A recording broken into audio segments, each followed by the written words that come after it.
Bayar 2 miliar untuk rumah itu sekarang. Atau pergi dari sini malam ini juga. Itu kalimat yang dilemparkan suami saya. Tepat sebelum ia mendorong koper saya keluar pintu. Saya pilih pergi. Saya bawa seluruh tabungan hasil kerja saya. Dan 10 menit kemudian, mereka histeris memohon ampun di depan pintu yang sudah saya kunci. Halo, sahabat cerita. Selamat datang kembali di kanal ini. Sebelum kita mulai, tuliskan dari kota mana kalian menonton di kolom komentar. Tekan tombol suka dan berlangganan agar tidak ketinggalan kisah berikutnya. Dukungan kecil dari kalian sangat berarti bagi kami. Selamat menyimak sampai akhir. Nama saya Ratih. Usia saya 36 tahun. Selama 5 tahun terakhir, saya bekerja sebagai analis risiko keuangan senior di sebuah perusahaan investasi di kawasan Sudirman. Pekerjaan saya adalah membedah angka, membaca aliran dana yang mencurigakan, menghitung potensi kerugian sebelum kerugian itu benar-benar terjadi. Hidup saya dibangun di atas 3 hal: logika, ketenangan, dan kepastian. Tetapi malam itu, ketiga hal itu runtuh sekaligus. Di ruang tamu rumah saya sendiri, ruangan terasa dingin. Bukan hanya karena pendingin udara yang menyala terlalu kencang, melainkan karena tatapan 2 orang paling dekat dalam hidup saya, yang malam itu berubah menjadi asing. Di atas meja kaca, tergeletak setumpuk brosur perumahan mewah. Brosur itu dilempar kasar oleh tangan seorang pria yang dahulu berjanji selalu melindungi saya. Pria itu Rendra, suami saya. Ia berdiri dengan napas memburu dan wajah memerah karena penolakan yang baru saja saya ucapkan. Di sampingnya, duduk seorang wanita paruh baya berbalut sutra mahal. Ibu Sarah, ibu mertua saya. Sejak hari pertama pernikahan, beliau tidak pernah benar-benar membuka pintu hatinya untuk saya. Angka di brosur itu jelas, 2 miliar rupiah. Harga sebuah rumah impian yang menurut analisis saya sama sekali tidak masuk akal. Ibu Sarah menggebrak meja. Cincin-cincin permata di jarinya beradu dengan kaca, menggema di ruangan yang sunyi. Beliau menatap saya seolah saya kriminal yang menyembunyikan harta rampasan. Uang itu untuk apa kamu simpan-simpan? Ratih, suaranya meninggi. Kami ini keluargamu. Masa untuk membeli rumah saja kamu pelit? Saya menahan napas. Saya menjaga agar jari-jari saya tidak gemetar. Bu, saya sudah cek dokumen rumah itu, kata saya pelan. Ada banyak kejanggalan. Asal-usul penjualnya tidak jelas. Saya tidak akan membeli sesuatu yang berisiko sebesar itu. Rendra melangkah maju. Ia memperpendek jarak di antara kami. Risiko, risiko, risiko. Ia mengejek. Kamu ini istri atau kalkulator? Ibu mau rumah itu. Aku mau rumah itu. Tinggal kamu cairkan tabunganmu. Selesai. Bagi mereka, tabungan di rekening saya hanyalah tiket emas untuk menaikkan derajat di mata kerabat. Mereka tidak pernah tahu dan mungkin tidak akan pernah mau peduli bagaimana setiap rupiah itu saya kumpulkan dengan memeras keringat selama bertahun-tahun. Setiap argumen logis yang saya sampaikan tidak mereka dengar. Tentang asal dana yang janggal. Tentang harga yang terlalu murah untuk lokasi semahal itu. Tentang penjual yang menolak diajak bertemu langsung. Semua itu hanya angin lalu bagi mereka. Bagi Rendra, penolakan saya adalah pembangkangan terhadap otoritasnya sebagai kepala keluarga. Lalu, Ibu Sarah berdiri. Beliau berjalan ke meja rias, mengambil barang-barang kecil milik saya, dan melemparnya ke atas koper. Kalau kamu tidak mau menurut, tidak usah tinggal di rumah anak saya, ucap beliau dingin. Rendra menyeret koper saya ke dekat pintu utama. Sebuah tindakan kasar yang memutus sisa rasa hormat yang masih ada dalam batin saya. Malam itu, di tepi jurang pernikahan yang hancur, saya berdiri diam. Tetapi di dalam kepala saya, angka-angka analisis risiko itu terus berputar. Dan satu hal sudah pasti. Keputusan saya menolak rumah itu adalah keputusan yang paling benar. Mereka tidak tahu malam itu apa yang sebenarnya sedang saya siapkan. Saya menarik koper saya sendiri. Saya tidak menangis.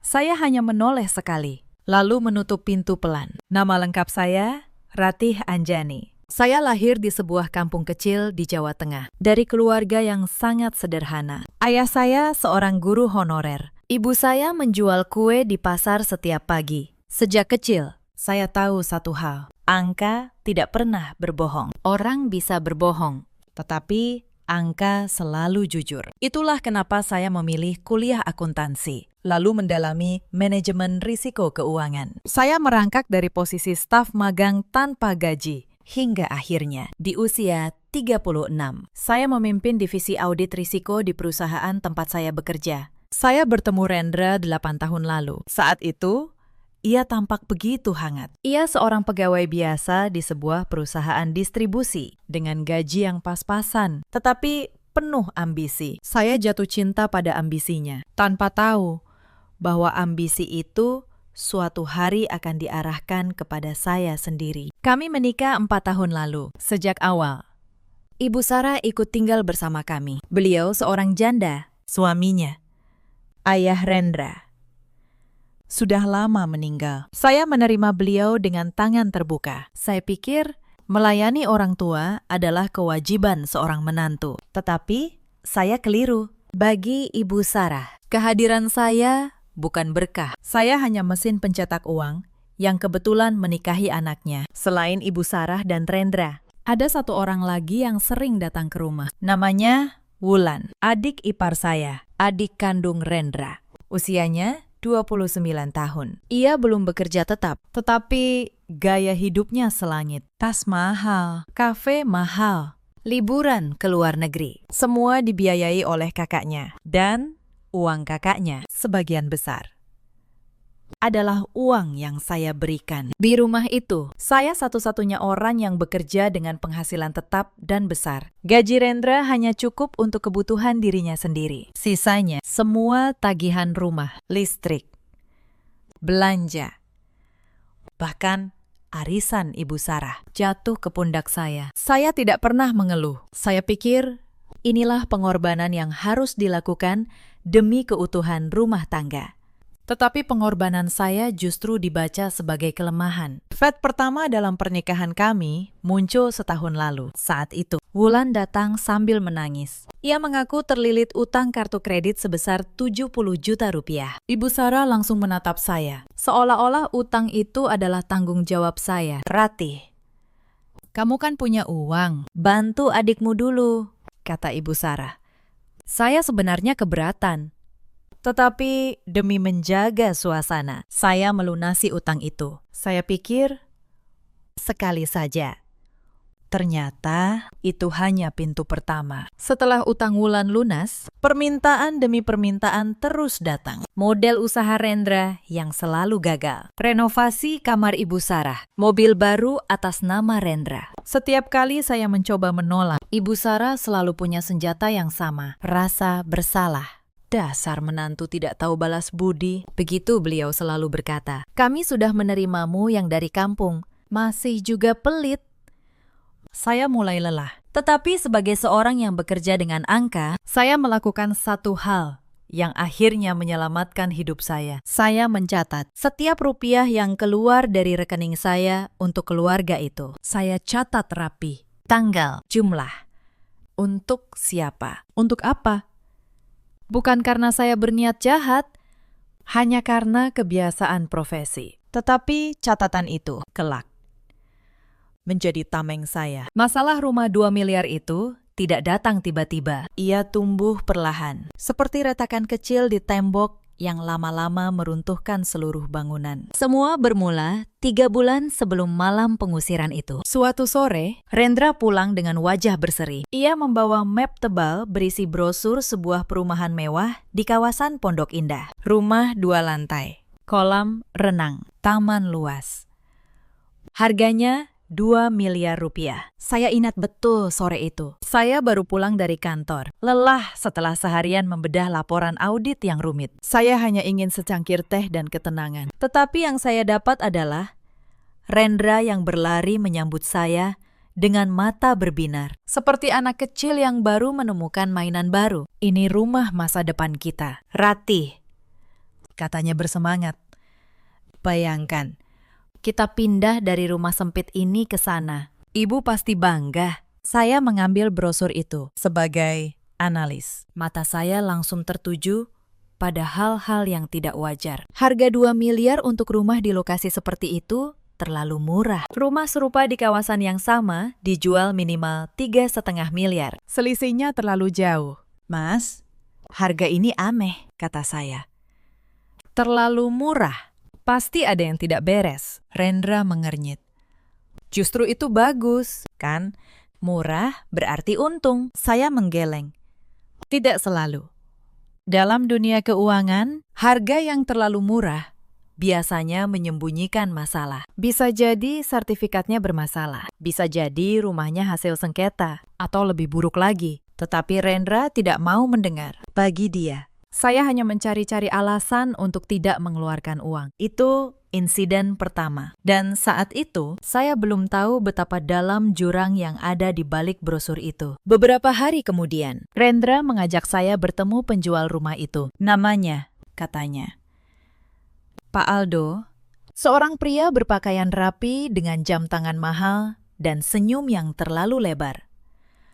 Tetapi pertemuan itu janggal. Pak Aldo tidak mau bertemu di kantor notaris. Ia memilih sebuah kafe sepi di pinggir kota. Ia tidak membawa sertifikat asli, hanya fotokopi. Dan saat saya bertanya soal riwayat kepemilikan rumah, jawabannya berputar-putar. Naluri profesi saya berdering keras. Orang yang menjual aset 2 miliar tidak akan bersembunyi di kafe dan menolak menunjukkan dokumen asli. Hanya ada satu alasan untuk itu. Ada sesuatu yang ingin disembunyikan. Malam itu, saya berkata terus terang kepada Rendra, Mas, saya tidak akan ikut transaksi ini. Penjualnya mencurigakan. Saya tidak mau uang kita lenyap. Rendra marah besar.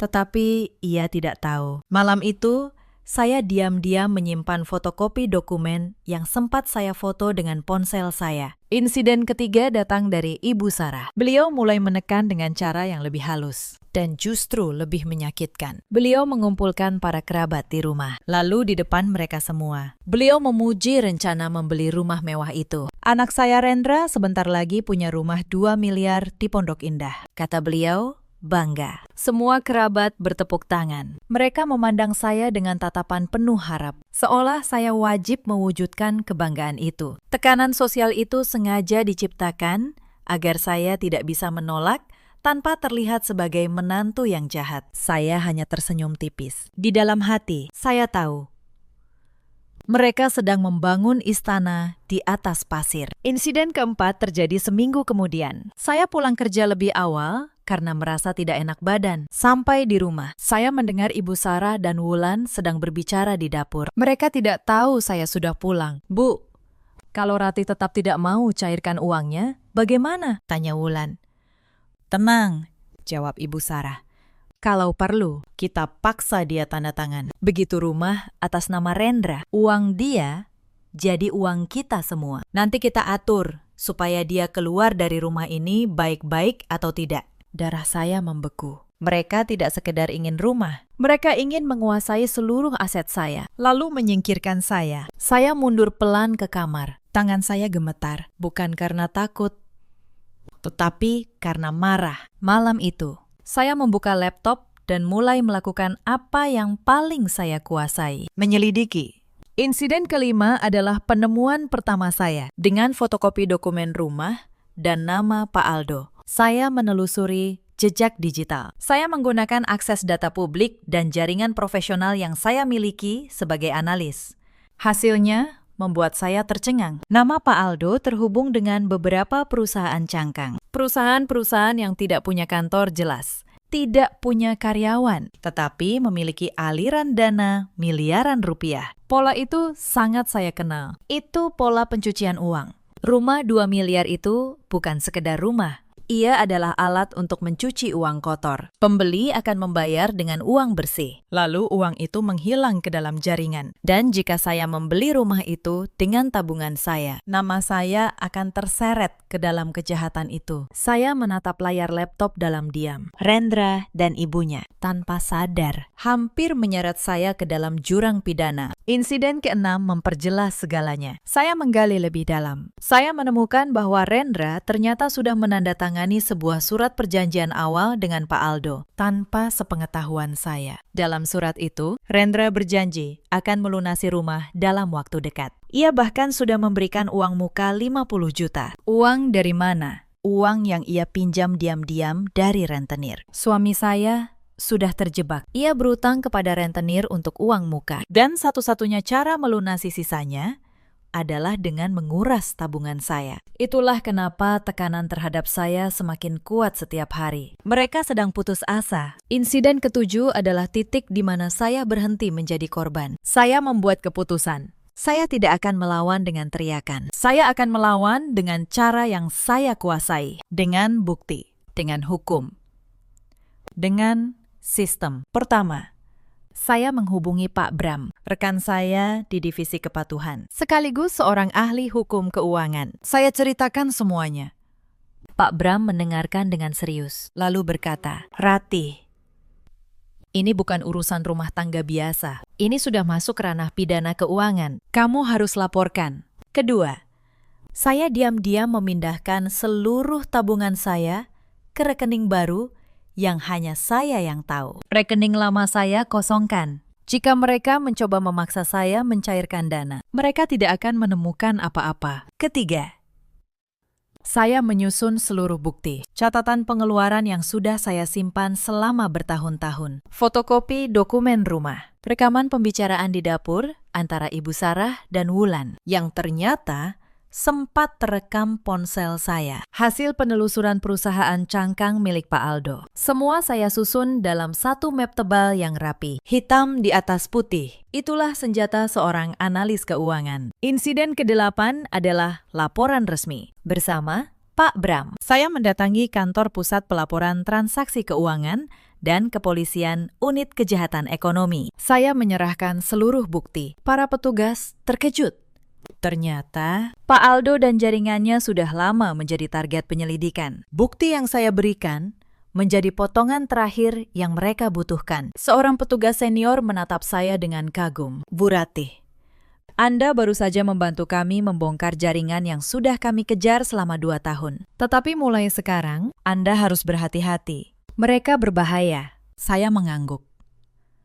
Saya tahu saya sedang berdiri di atas garis tipis. Tetapi, saya juga tahu saya berdiri di sisi yang benar. Insiden ke-9 adalah malam yang mengubah segalanya. Malam pengusiran itu. Rendra dan Ibu Sarah memberi saya ultimatum terakhir. Bayar 2 miliar sekarang. Atau pergi. Saat itu, saya sudah tahu segalanya. Saya tahu bahwa transaksi itu sedang diawasi aparat. Saya tahu bahwa dalam hitungan hari, jaring hukum akan menutup. Tetapi mereka tidak tahu apa-apa. Ketika Rendra menyeret koper saya ke pintu, saya tidak melawan. Saya justru merasa lega karena saya tahu dengan mengusir saya, mereka baru saja melepaskan satu-satunya orang yang bisa menyelamatkan mereka. Saya menutup pintu rumah itu. Saya berjalan ke mobil saya, dan tepat saat saya menyalakan mesin, ponsel saya berdering. Pesan dari Pak Bram, isinya singkat. "Operasi malam ini, mereka akan bergerak dalam 10 menit. Kamu sudah aman di luar rumah." Saya membalas. "Sudah." Saya baru saja diusir. Saya tersenyum getir. Mereka mengusir saya tepat pada waktu yang paling tepat. 10 menit lagi. Semuanya akan berubah. Saya perlu mundur sedikit ke hari-hari sebelum malam itu. Karena di sanalah letak detail yang membuat segalanya masuk akal. 2 minggu sebelum pengusiran, tekanan di rumah mencapai puncak yang belum pernah saya rasakan. Setiap pulang kerja, saya disambut bukan dengan senyuman, melainkan dengan sidang. Ibu Sarah duduk di ruang tamu seperti hakim. Rendra berdiri di sampingnya seperti jaksa. Dan saya, menantu yang lelah, menjadi terdakwa. "Sudah berapa lama kamu menunda?" "Ratih," tanya Ibu Sarah suatu malam. "Pak Aldo sudah menunggu. Kalau kita terlambat, rumah itu diambil orang lain." Saya menjawab, "Tenang, Bu. Justru itu yang aneh. Kenapa penjual sebegitu memaksa? Orang yang menjual aset bagus tidak akan terburu-buru." Rendra membentak. "Kamu selalu punya alasan. Apa kamu tidak mau keluarga ini maju?" Saya menatapnya. Pria yang dulu saya cintai itu kini hanya melihat saya sebagai dompet berjalan. Saya menjawab pelan. Saya mau keluarga ini maju. Mas, bukan masuk penjara. Saat itu, saya belum menjelaskan apa-apa. Saya sengaja menyimpan temuan saya karena saya tahu jika saya membeberkan semuanya sekarang, mereka akan memberitahu Pak Aldo dan seluruh jaringan akan kabur. Insiden lain terjadi di kantor Wulan. Suatu hari, Wulan menelpon saya. Suaranya manis. Terlalu manis. Ia mengajak saya makan siang. Saya tahu ada maksud di baliknya. Tetapi saya datang juga di kafe mahal yang ia pilih. Wulan mulai bermain peran.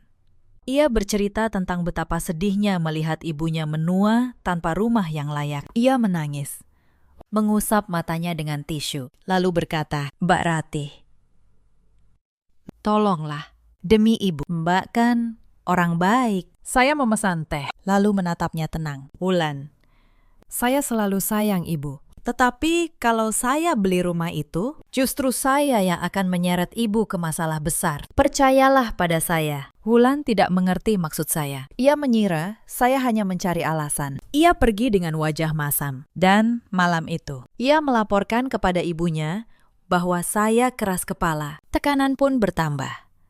Ibu Sarah mulai memainkan kartu terakhirnya. Beliau berpura-pura sakit. Beliau berbaring di kamar, menolak makan, dan berkata bahwa ia tidak akan sembuh sampai rumah impiannya terwujud. Rendra menyalahkan saya. "Lihat, ibu sakit gara-gara kamu." Saya tahu itu sandiwara, tetapi saya tetap merawat Ibu Sarah. Saya membawakan bubur, menyiapkan obat, mengukur tekanan darahnya. Bukan karena saya percaya beliau benar-benar sakit, melainkan karena saya tidak ingin kehilangan kemanusiaan saya, sekalipun mereka sudah kehilangan kemanusiaan mereka. Sementara itu, di balik layar, saya bekerja lebih keras bersama Pak Bram. Saya memverifikasi setiap bukti. Kami memastikan setiap dokumen sah secara hukum. Kami merekam jejak komunikasi antara Rendra dan Pak Aldo. Kami menyusun kronologi yang rapi, agar saat-saatnya tiba, tidak ada celah sedikit pun. Pak Bram pernah bertanya kepada saya, "Ratih,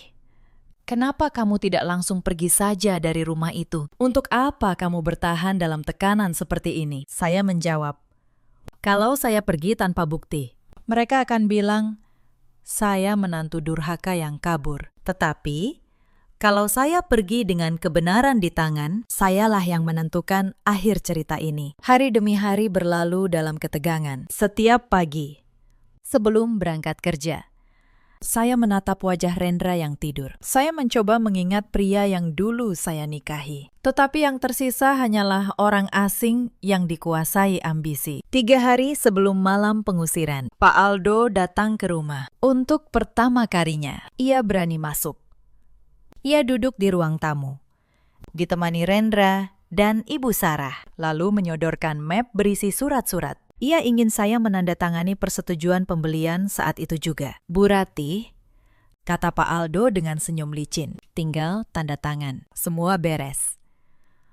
Uang muka sudah dibayar suami Anda, tinggal pelunasan." Saya menatap surat itu. Lalu, saya menatap Pak Aldo. Dalam hati, saya berkata, "Kamu tidak tahu siapa yang sedang kamu hadapi." Saya berkata pelan, "Saya perlu waktu untuk membaca dokumen ini." Pakistan sebagai analis. Saya tidak pernah menandatangani apapun tanpa membaca. Pak Aldo tersenyum, tetapi matanya menyiratkan ketidaksabaran. Ia pergi malam itu tanpa tanda tangan saya, yang ia tidak tahu. Malam itu juga saya menyerahkan salinan suratnya kepada pihak berwajib. Surat itu menjadi bukti kunci. Esok harinya, suasana di rumah berubah menjadi perang dingin. Rendra hampir tidak berbicara dengan saya. Ibu Sarah menatap saya dengan kebencian terbuka. Wulan sengaja menyindir saya di grup keluarga. Saya tahu badai sedang mendekat. Tetapi saya juga tahu, saya sudah memasang seluruh penangkal petir di tempat yang tepat. Tetapi sebelum malam itu, ada satu kejadian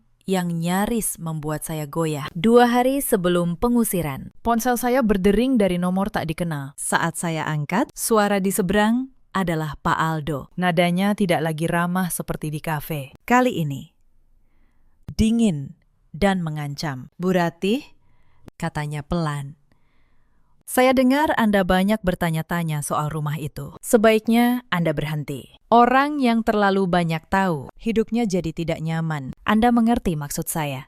Jantung saya berdegup keras. Tetapi sebagai seorang yang terlatih membaca ancaman dalam angka, saya tahu cara menjaga suara tetap tenang. Pak Aldo, jawab saya. Saya hanya istri yang berhati-hati soal uang keluarga. Tidak lebih. Ia tertawa kecil, lalu menutup telepon. Malam itu, saya tidak bisa tidur. Saya tahu, ancaman itu nyata.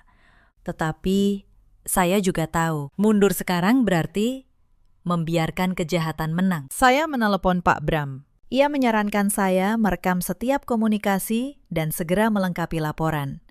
Ancaman dari Pak Aldo ternyata justru menjadi bukti tambahan yang memberatkannya. Ia tidak tahu bahwa setiap kata ancamannya sedang saya simpan rapi. Lalu, ada satu kejadian lagi, sehari sebelum pengusiran, yang membuat saya yakin tidak ada jalan kembali. Sore itu, saya pulang lebih awal. Saya mendengar Rendra berbicara di telepon di ruang kerjanya. Saya berhenti di balik pintu. Suaranya rendah, panik. Pakistan, saya pasti lunasi. Tinggal istri saya cairkan tabungannya. Beri saya waktu sedikit lagi. Saya tidak mau berurusan dengan orang-orang Anda yang biasa menagih. Saya membeku. Suami saya tidak hanya berutang kepada rentenir. Ia berutang kepada penagih yang berbahaya. Bagian dari jaringan yang sama. Ia sudah terlalu dalam dan ia berniat menyeret saya bersamanya demi menyelamatkan dirinya sendiri. Saat itu, rasa cinta terakhir yang masih tersisa di hati saya padam sepenuhnya. Saya tidak lagi melihat suami. Saya melihat seorang pria yang rela menukar keselamatan istrinya demi melunasi keserakahannya. Malam itu, saya menyelesaikan seluruh berkas laporan. Saya memastikan rekening saya kosong dari jangkauan mereka. Saya menyiapkan surat cerai. Saya siap untuk apapun yang akan terjadi. Dan kemudian, tibalah malam itu. Malam ketika 2 miliar menjadi garis akhir. Malam ketika mereka memilih mengusir saya, tanpa tahu bahwa mereka sedang mengusir satu-satunya perisai yang melindungi mereka dari kehancuran. Saya keluar dari pekarangan rumah dengan koper di tangan. Udara malam terasa dingin menusuk tulang. Tetapi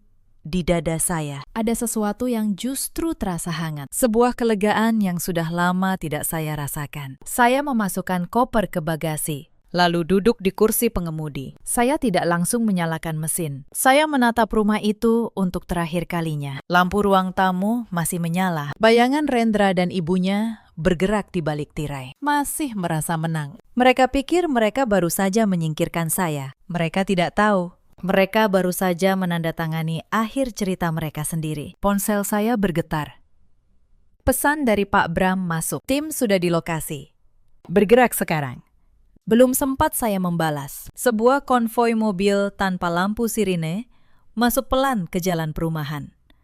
Beberapa kendaraan berhenti tepat di depan rumah yang baru saja mengusir saya. Pintu-pintu mobil terbuka. Belasan petugas berseragam dan berpakaian sipil turun dengan tenang, lalu mengepung rumah itu. Saya menarik mobil saya menjauh sedikit, lalu berhenti di tepi jalan. Dari sana, saya menyaksikan semuanya. Para petugas mengetuk pintu. Saya melihat Rendra membuka pintu dengan wajah bingung. Lalu wajah itu berubah pucat saat seorang petugas menunjukkan surat tugas. Surat penggeledahan dan penangkapan. Dalam hitungan menit, suasana di rumah itu berubah total. Saya bisa mendengar teriakan Ibu Sarah dari kejauhan. Saya melihat Rendra mencoba menjelaskan. Tangannya menggapai-gapai. Suaranya meninggi, panik. Tetapi hukum tidak mendengar panik. Hukum hanya mendengar bukti. Para petugas membawa keluar dokumen-dokumen, termasuk surat perjanjian dengan Pak Aldo. Mereka menyita ponsel Rendra dan Ibu Sarah. Mereka memasang garis pembatas di sekeliling rumah. Dan kemudian, tepat 10 menit setelah mereka mengusir saya, terjadilah hal yang tidak pernah saya bayangkan. Rendra berlari keluar rumah. Ia mencari saya. Ia melihat mobil saya di tepi jalan, lalu berlari ke arah saya. Wajahnya yang tadi penuh kemenangan, kini hancur oleh ketakutan. Ratih, Ratih, tolong, teriaknya sambil menggedor jendela mobil. Ada apa ini? Kenapa polisi datang? Tolong jelaskan. Saya menurunkan kaca jendela sedikit. Saya menatapnya dengan tenang. Tatapan yang sama yang saya gunakan saat membedah laporan keuangan yang penuh kebohongan. Mas, kata saya pelan, rumah 2 miliar yang kalian paksa saya beli, itu adalah alat pencucian uang. Pak Aldo bagian dari jaringan mafia keuangan. Kalau malam ini saya menandatangani pembelian itu, sayalah yang akan masuk penjara. Tetapi karena saya menolak dan karena saya melaporkan semuanya, yang masuk penjara adalah mereka. Dan sekarang kalian. Wajah Rendra membeku. Ia tidak percaya. Tidak mungkin. Kamu yang melaporkan kami. Saya tidak melaporkan kalian, jawab saya.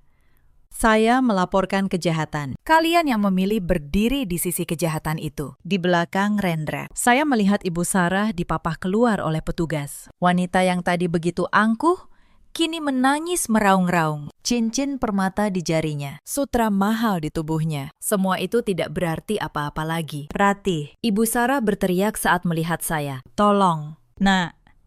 Ibu salah. Ibu minta maaf. Tolong selamatkan kami. Itulah pertama kalinya dalam 4 tahun pernikahan. Ibu Sarah memanggil saya. Nak, dan ironisnya, panggilan itu datang justru ketika semuanya sudah terlambat. Saya keluar dari mobil. Saya berjalan mendekat, tetapi tidak terlalu dekat. Saya menatap 2 orang yang malam tadi mengusir saya. Di sekitar kami, lampu-lampu rumah tetangga mulai menyala satu persatu. Para tetangga keluar, berdiri di balik pagar, menyaksikan kejadian yang tidak pernah mereka bayangkan. Beberapa kerabat Ibu Sarah yang kebetulan menginap malam itu juga keluar dengan wajah pucat dan bingung. Mereka, orang-orang yang dulu bertepuk tangan mendengar kabar rumah 2 miliar, kini menyaksikan kebanggaan itu runtuh di depan mata mereka sendiri. Salah seorang kerabat, seorang bibi yang dulu paling lantang memuji rencana itu, menatap saya dengan mulut terbuka. Saya tahu apa yang ada di pikirannya. Ia baru menyadari bahwa menantu yang selama ini mereka hina, ternyata satu-satunya orang yang berpikir jernih. Bu, kata saya, selama 4 tahun, saya memberi ibu segalanya. Uang saya, tenaga saya, kesabaran saya. Dan setiap kali, ibu menyebut saya menantu yang tidak tahu balas budi. Malam ini, saya menolak menyerahkan tabungan saya bukan karena pelit. Saya menolak karena tabungan itu jujur dan rumah itu kotor. Saya tidak akan pernah mengotori hasil keringat saya dengan uang hasil kejahatan. Ibu Sarah jatuh berlutut di trotoar. Ibu, mohon, Ratih, bantu kami. Kamu punya kenalan, kamu pintar. Selamatkan anak ibu. Saya menggeleng pelan. Saya analis risiko, Bu. Tugas saya mendeteksi kebohongan, bukan menutupinya. Saya sudah menyerahkan semua bukti kepada yang berwajib. Apa yang terjadi selanjutnya bukan lagi di tangan saya. Itu di tangan hukum. Rendra mencoba meraih lengan saya. Ratih, kita ini suami istri. Kamu tidak bisa meninggalkan saya begini. Saya menarik lengan saya pelan. Suami istri. Mas, suami istri yang mana? Yang mendorong koper istrinya keluar pintu malam ini. Yang menyeret istrinya seperti barang. Pernikahan kita sudah berakhir saat kamu memilih keserakahan di atas kepercayaan. Saya mengeluarkan sebuah map tipis dari dalam tas saya. Map yang sudah saya siapkan jauh-jauh hari. Saya menyerahkannya kepada Rendra. Ini surat permohonan cerai. Sudah saya siapkan. Pengacara saya akan mengurus sisanya. Saya tidak menuntut apa-apa darimu. Mas, karena memang tidak ada lagi yang bisa saya ambil. Hanya kebebasan saya sendiri. Rendra menatap map itu dengan tangan gemetar. Di belakangnya, petugas memanggilnya untuk dibawa ke mobil tahanan. Saya melangkah mundur. Saya menatap mereka berdua untuk terakhir kalinya. Lalu saya berkata pelan, kalimat yang sudah lama ingin saya ucapkan. Ibu pernah bilang saya menantu yang berhati batu. Mungkin ibu benar, tetapi hati batu inilah yang menyelamatkan saya. Ketika orang-orang yang seharusnya melindungi saya, justru menjadi orang yang paling ingin menghancurkan saya. Saya berbalik.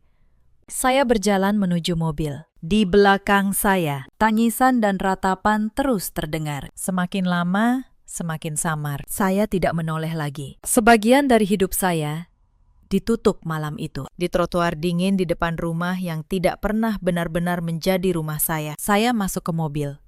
Saya menyalakan mesin. Dan untuk pertama kalinya sejak lama, saya menangis. Bukan karena sedih, melainkan karena lega. Malam itu, saya menginap di sebuah hotel sederhana di pusat kota. Bukan hotel mewah, hanya kamar kecil dengan tempat tidur bersih dan jendela yang menghadap jalan. Tetapi malam itu, saya tidur paling nyenyak dalam 4 tahun terakhir. Tidak ada lagi suara gebrakan meja. Tidak ada lagi sindiran. Tidak ada lagi tekanan untuk menyerahkan apa yang menjadi milik saya. Esok paginya, cahaya matahari menembus celah gorden. Saya bangun dengan perasaan yang asing, perasaan tenang. Saya membuka laptop. Di kotak masuk, surat elektronik. Ada pesan resmi dari jajaran direksi kantor saya. Isi pesan itu membuat mata saya berkaca-kaca. Bukan karena sedih, melainkan karena bangga pada diri sendiri. Direksi menyampaikan apresiasi tertinggi atas profesionalitas saya. Bukti yang saya serahkan tidak hanya melindungi aset pribadi saya. Bukti itu juga membantu pihak berwajib membongkar jaringan pencucian uang lintas negara yang sudah lama mereka kejar. Saya menutup laptop. Saya menarik napas dalam-dalam. Udara pagi yang bersih memenuhi dada saya. Sebuah perasaan bebas yang sudah bertahun-tahun tidak saya rasakan. Tidak ada lagi tekanan emosional. Tidak ada lagi caci maki yang merendahkan martabat. Tidak ada lagi tangan-tangan yang mencoba menguras hasil keringat saya. Hari itu adalah awal babak baru. Babak di mana saya memegang kendali penuh atas hidup, takdir, dan seluruh hasil kerja keras saya. Beberapa hari kemudian, kasus itu mulai bergulir. Pak Aldo ditangkap di sebuah apartemen mewah di kawasan Kuningan. Bersamanya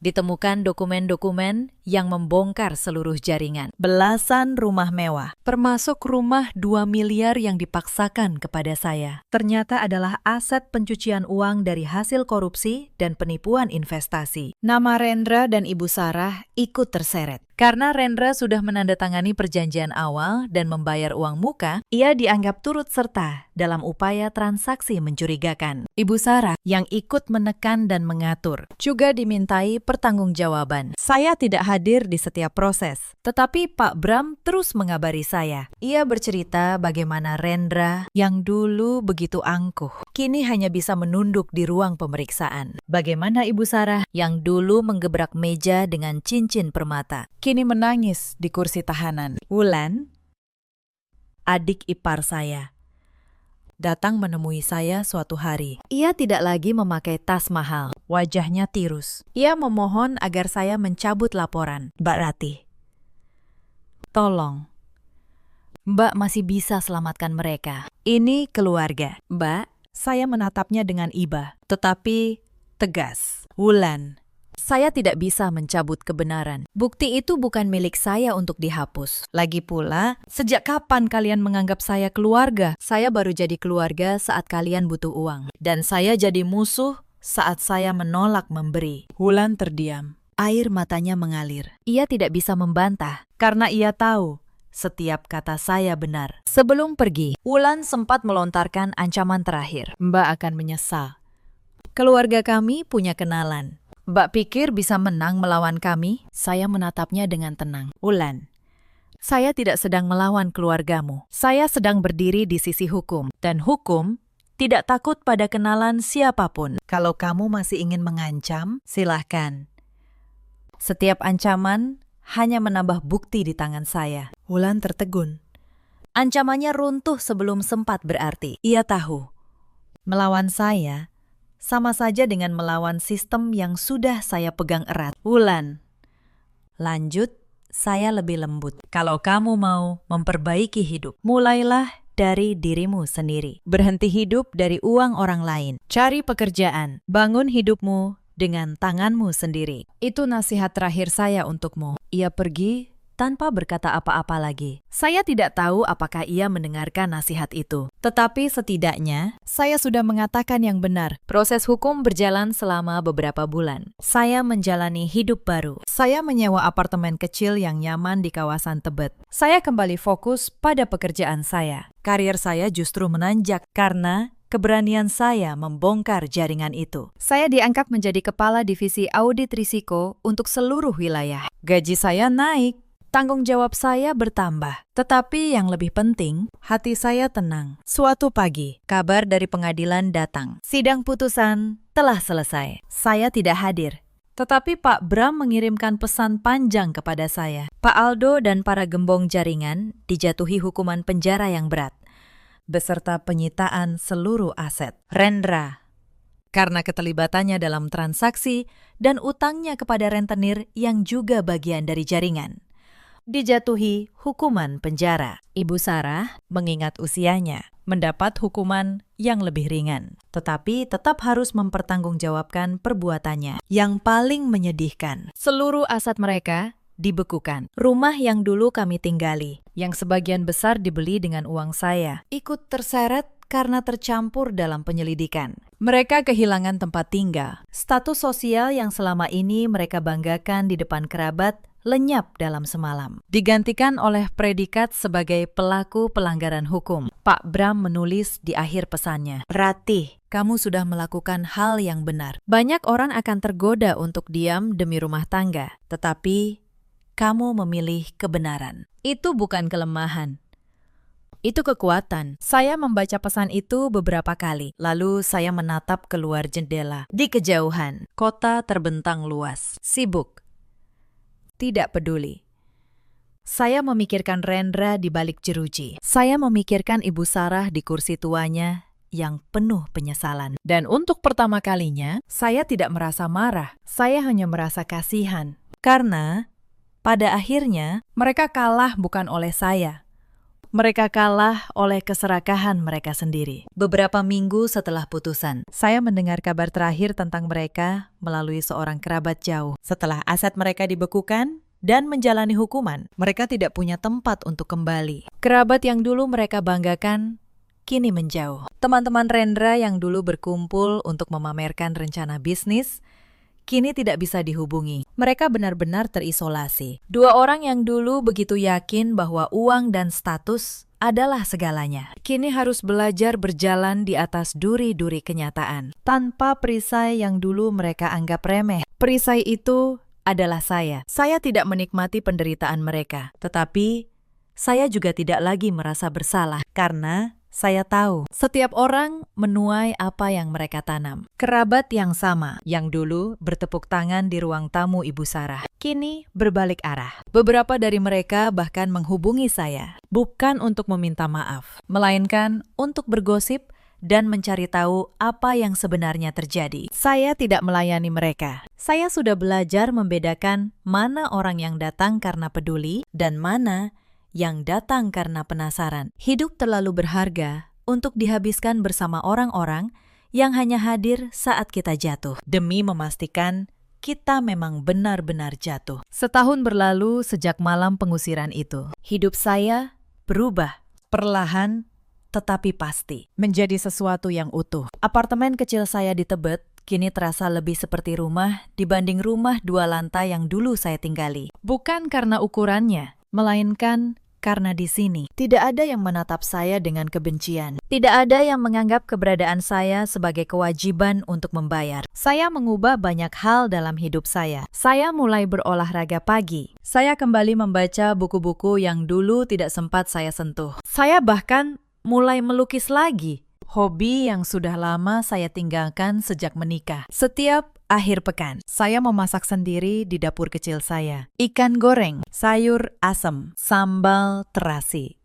Masakan sederhana kampung halaman yang dulu tidak pernah dihargai di meja makan Ibu Sarah. Saya mengundang orang tua saya dari kampung untuk tinggal beberapa minggu bersama saya. Ayah saya, guru honorer yang sudah pensiun, dan ibu saya, penjual kue yang tangannya selalu wangi adonan. Mereka datang dengan wajah penuh kekhawatiran karena sudah mendengar tentang perceraian saya. Tetapi saat mereka melihat saya, melihat ketenangan di wajah saya, kekhawatiran itu mencair. "Nak," kata ibu saya sambil menggenggam tangan saya, "Ibu sempat sedih waktu dengar kamu bercerai. Tapi melihat kamu sekarang, ibu malah lega. Kamu kelihatan hidup lagi." Saya tersenyum. "Iya, Bu. Sekarang Ratih baru benar-benar hidup. Malam itu, kami makan bersama di meja kecil. Ayah saya bercerita tentang kampung. Ibu saya tertawa mengenang masa kecil saya. Tidak ada gebrakan meja. Tidak ada tuntutan. Hanya kehangatan sederhana yang selama ini saya rindukan. Di kantor, karier saya terus menanjak. Kisah keberanian saya membongkar jaringan pencucian uang menjadi bahan pelatihan bagi analis-analis muda. Saya sering diminta berbagi pengalaman. Setiap kali, saya menyampaikan satu pesan yang sama. Angka tidak pernah berbohong. Dan keberanian untuk berkata tidak adalah bentuk integritas tertinggi. Suatu hari, seorang analis muda bertanya kepada saya, "Bu Ratih, apa Ibu tidak takut waktu melawan keluarga sendiri demi melaporkan kejahatan itu?" Saya menjawab, "Takut. Tentu saja, tetapi saya lebih takut kehilangan diri saya sendiri. Kalau saat itu saya menyerah dan menandatangani, saya mungkin masih punya rumah dan suami, tetapi saya akan kehilangan harga diri saya dan harga diri. Sekali hilang, tidak bisa dibeli kembali dengan uang berapapun." Analis muda itu mengangguk pelan, mencatat kata-kata saya tentang Rendra. Saya mendengar kabar terakhir bahwa ia menjalani hukumannya dengan berat. Tidak ada lagi teman yang menjenguk. Tidak ada lagi ambisi yang tersisa. Tentang Ibu Sarah. Beliau menghabiskan hari tuanya dalam penyesalan. Dirawat oleh dinas sosial karena tidak ada lagi keluarga yang bersedia menampungnya. Wulan, kabarnya, akhirnya mulai bekerja sebagai pegawai toko. Belajar hidup dari hasil keringatnya sendiri. Saya tidak lagi membenci mereka. Kebencian hanya akan mengikat saya pada masa lalu. Saya memilih melepaskan. Dan dengan melepaskan, saya menemukan kebebasan yang sesungguhnya. Cerita ini mengajarkan satu hal yang sangat berharga. Jangan pernah mengukur nilai seseorang dari seberapa banyak uang yang bisa diberikannya. Dan jangan pernah mengorbankan prinsip serta harga diri hanya demi mempertahankan hubungan dengan orang-orang yang tidak pernah benar-benar menghargai kita. Ada banyak perempuan di luar sana yang berada di posisi saya dulu. Perempuan yang bekerja keras. Lalu hasil keringatnya dianggap milik bersama oleh keluarga yang hanya memanfaatkan. Perempuan yang setiap penolakannya dibalas dengan tuduhan tidak tahu balas budi. Jika kalian salah satunya, ketahuilah, menjaga apa yang menjadi hak kalian bukanlah kejahatan. Itu adalah bentuk menghargai diri sendiri. Ada juga banyak suami seperti Rendra di luar sana. Suami yang lebih memilih mendengarkan ambisi ibunya daripada melindungi istrinya. Suami yang menukar kepercayaan dengan keserakahan. Kepada mereka, ingatlah, istri bukan mesin pencetak uang dan rumah tangga dibangun di atas saling percaya, bukan saling memeras. Ada pula para ibu mertua seperti Ibu Sarah, ibu yang takut kehilangan kendali atas anaknya, lalu menjadikan menantu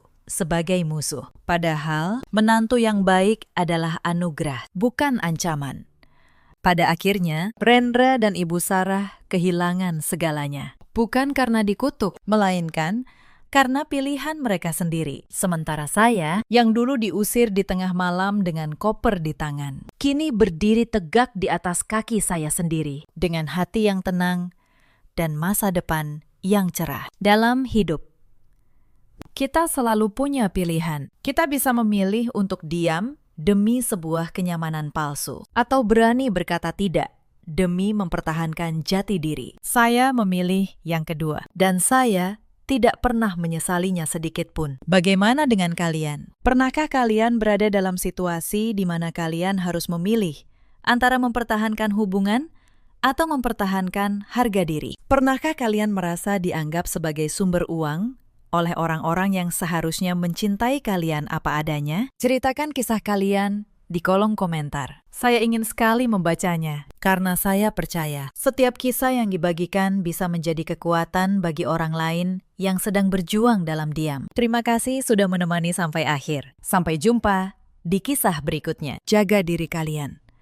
Dan jangan pernah biarkan siapapun membuat kalian merasa bahwa harga diri kalian bisa dibeli. Karena pada akhirnya, harga diri adalah satu-satunya rumah yang tidak pernah bisa diusir oleh siapapun. Dan rumah itu selamanya hanya milik kita sendiri. Suara tamparan itu pecah di ruang makan, dan 20 pasang mata membeku menatap saya. Bu Hartini, ibu mertua saya, masih mengangkat tangannya di udara. Matanya berkilat penuh kemenangan. Pipi saya panas, telinga saya berdengung. 3 tahun saya menelan semuanya di rumah ini. Dan malam ini, di depan seluruh keluarga besar Wijaya, beliau menampar saya seperti menampar seorang pembantu. Nama saya Anissa Rahmawati. 3 tahun lalu, saya melepas karir saya sebagai desainer interior demi menjadi menantu yang baik. Saya pikir kalau saya cukup sabar, suatu hari beliau akan menerima saya. Tamparan itu menyadarkan saya, beberapa orang tidak akan pernah berubah sampai kita berani menarik garis. Yang tidak mereka tahu, tamparan malam itu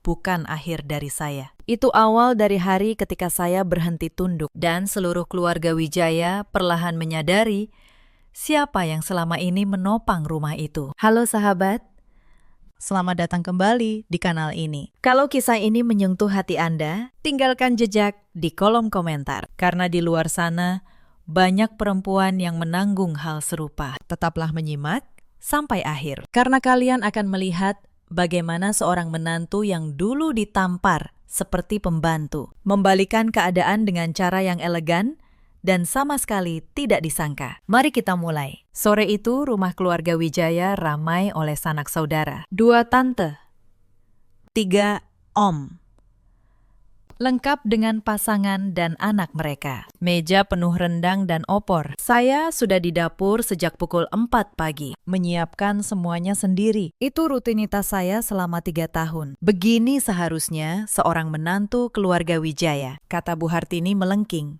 Sudah 3 tahun menikah, perut masih kosong. Masak sup saja keasinan. Saya menunduk.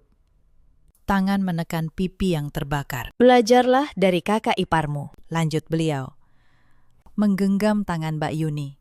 Lihat betapa tahu dirinya dia. Mbak Yuni menundukkan kepala. Berlagak perempuan paling berbudi. Ibu, jangan memuji saya berlebihan. Tapi sudut bibirnya melengkung. Senyum licik yang tersembunyi, buruk. Suami saya, Mas Galih, berdiri di samping saya. Saya merasakan tubuhnya menegang. Ibu, suara saya keluar luar biasa tenang. Apa yang ibu lakukan? Aku memberimu pelajaran.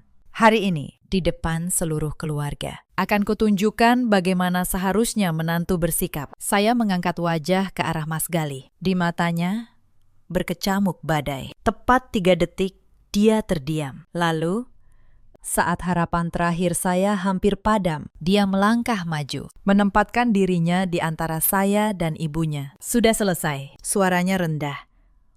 Tapi di keheningan itu, jarum jatuh pun akan terdengar. Bu Hartini terkesiap. Galih, apa-apaan ini? Aku sedang mendidik istrimu. Tidak ada yang perlu mendidik istri saya. Dia meraih tangan saya, lalu menatap semua tamu. Tante, om sekalian, mohon maaf. Makan malam keluarga malam ini berakhir di sini. Galih, jerit Bu Hartini. Semua orang ada di sini. Justru karena itu, beberapa hal perlu diperjelas. Ibu selalu memuji menantu sulung ibu. Baiklah, mulai hari ini, tinggallah bersama Mas Reza dan istrinya. Anissa dan saya pindah hari ini. Rumah ini memang atas nama saya, tapi karena kalian tidak menyukai istri saya, kami tidak akan tinggal di sini lagi. Galih, kamu tega meninggalkan ibumu demi perempuan ini. Suara Bu Hartini bergetar. Saya hanya meminta rasa hormat untuk istri saya, dan ibu tidak bisa memberikannya. Mas Galih menarik saya menuju kamar. Beraninya kamu. Bu Hartini mengejar.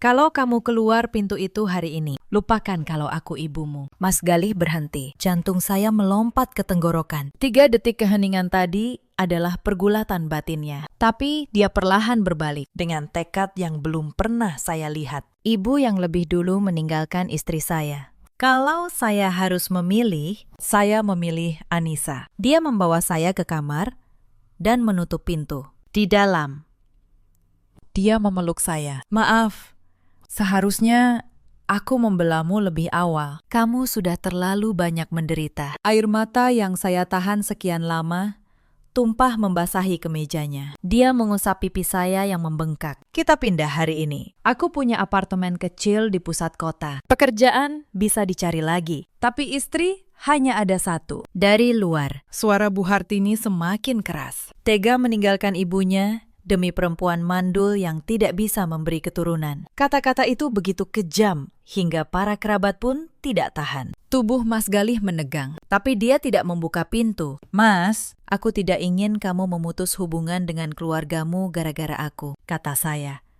Bukankah kita sudah cukup banyak bicara selama 3 tahun? Di depanku, ibu manis. Di belakangku, beliau membuat segalanya lebih buruk. Pintu diketuk. Suara Mas Reza, Galih. Buka.